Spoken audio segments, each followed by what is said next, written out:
2008ನೇ civil service examination ನಾನು ಬರೆದಿದ್ದು 2009ರಿಂದ ಇಲ್ಲಿವರೆಗೂ ಕೂಡ ಬೇರೆ ಬೇರೆ ಜಿಲ್ಲೆಗಳಲ್ಲಿ ನಾನು ಪ್ರೊಫೆಷನರ್ ಆಗಿ ASP ಆಗಿ SP ಆಗಿ DCP ಆಗಿ ಕರ್ತವ್ಯವನ್ನು ನಿರ್ವಹಿಸಿದ್ದೀನಿ. ಏನು ನೂರಾರು ಶಾಲೆಗಳಿಗೆ ಭೇಟಿ ಕೊಡ್ತೀನಿ, ನೂರಾರು ಹುಡುಗರ ಜೊತೆ ಸಂವಾದವನ್ನು ಮಾಡ್ತೀನಿ.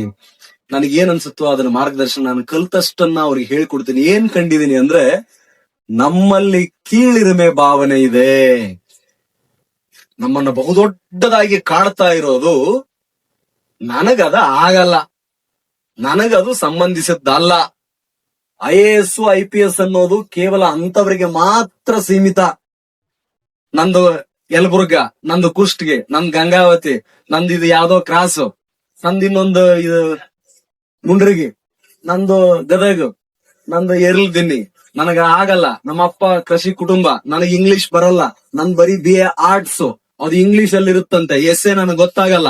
ಸೈನ್ಸ್ ಅಂಡ್ ಟೆಕ್ನಾಲಜಿ ನನಗೆ ಅರ್ಥ ಆಗಲ್ಲ. ಇಂಗ್ಲಿಷ್ ನ್ಯೂಸ್ ಪೇಪರ್ ನನಗೆ ಓದ್ಲಿಕ್ಕೆ ಆಗಲ್ಲ. ಶಬ್ದಗಳ ಅರ್ಥ ಮಾಡ್ಕೊಳ್ಳಿಕ್ಕೆ ನನಗೆ ಸಾಧ್ಯ ಆಗ್ತಾ ಇಲ್ಲ. ಯಾರೋ ಹಂಗಂದ್ರು 4 ವರ್ಷ ಬೇಕಂತೆ, 5 ವರ್ಷ ಬೇಕಂತೆ, ಇಷ್ಟು ಫೀಸ್ ಕಟ್ಟಬೇಕಂತೆ, ಹುಟ್ಟಾ ಪ್ರತಿಭಾವಂತರಾಗಿರ್ಬೇಕಂತೆ, ರ್ಯಾಂಕ್ಗಳೇ ಇರ್ಬೇಕಂತೆ, ಗೋಲ್ಡ್ ಮೆಡಲ್ಗಳು ಇರ್ಬೇಕಂತೆ, ಗೈಡ್ ಮಾಡೋರು ಯಾವಾಗ್ಲೂ ಪಕ್ಕದಲ್ಲೇ ಇರ್ಬೇಕಂತೆ. ಸುಡುಗಾಡ್ ಸೊಂಟಿ ಕೊಂಬ. ಇದೆಲ್ಲ ಶುದ್ಧ ಸುಳ್ಳು. ಇದೆಲ್ಲ ಶುದ್ಧ ಸುಳ್ಳು.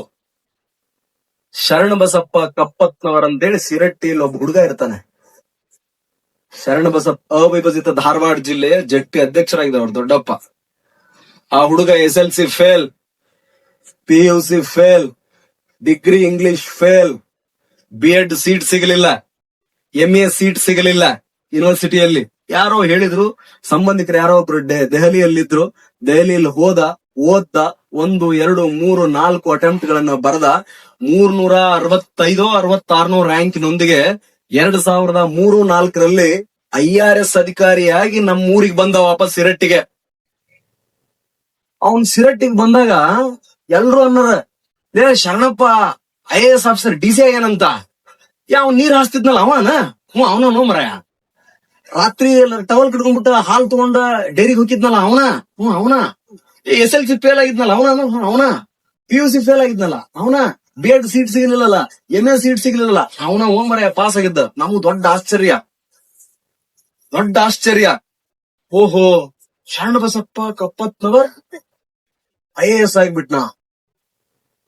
ಇಲ್ಲೇ ಇದ್ದವನು, ನೀರ್ ಹಾಸ್ದವನು, SLC ಫೇಲ್ ಆದವನು, PUC ಫೇಲ್ ಆದವನು, ಡಿಗ್ರಿಲಿ MB ಆದ B.Ed ಸೀಟ್ ಸಿಗದಿರೋನು ಅವನು ಮಾಡಿದ.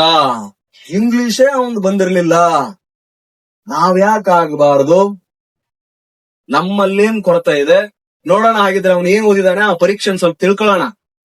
ಅವನ್ ಎಲ್ಲಿ ಹೋಗಿದಾನೆ ಸ್ವಲ್ಪ ನೋಡೋಣ. ಆ ಪ್ರಶ್ನೆ ಪತ್ರಿಕೆಗಳನ್ನ ತರಿಸೋಣ. ಆ ಪುಸ್ತಕಗಳನ್ನ ಒಂದ್ಸಾರಿ ತರಿಸೋಣ. ಅವನ್ ಹ್ಯಾಗ್ ಬರದ ಅವನ ಜೊತೆ ಮಾತನಾಡೋಣ, ಅವನ್ ಕೇಳೋಣ ಅನ್ನೋ ಕುತೂಹಲ. ಅವನಿಗೂ ಇನ್ಫೀರಿಯಾರಿಟಿ ಇತ್ತಂತೆ, ನಮಗೂ ಇನ್ಫೀರಿಯಾರಿಟಿ ಇತ್ತು.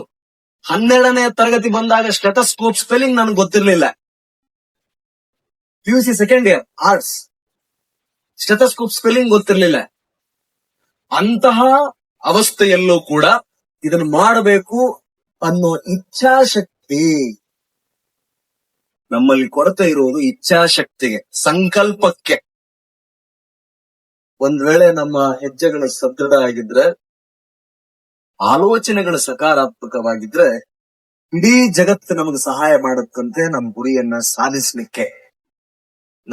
ಸಾಧಿಸ್ಲಿಕ್ಕೆ.